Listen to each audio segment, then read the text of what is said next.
How to delete Instagram block list without unblocking. What is up everybody? Welcome back to the channel. In today's tutorial, I'm going to show you guys a quick and easy way to delete your block list on Instagram without actually unblocking them. But before we get started, don't forget to hit the like button down below and subscribe to the channel. Now, let's jump right in. The very first thing you want to do is open up your Instagram app and make sure that you are logged into your account.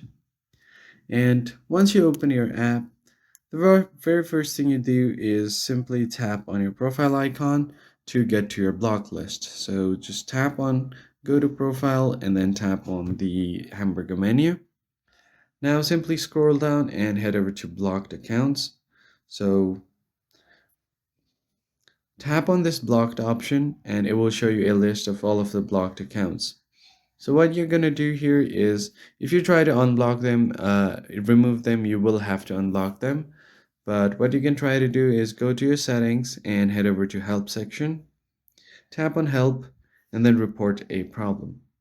Now continue to report a problem, and if you want, you can also include your complete logs. It will help Instagram understand your problem. So I suggest you can include it. And here you're going to briefly tell them that you want to delete your entire block list without actually unblocking the users. And if Instagram gets back to you within a few days, you just have to follow their instruction and then you should be good to go. I hope you found the tutorial helpful. I'll see you on the next one.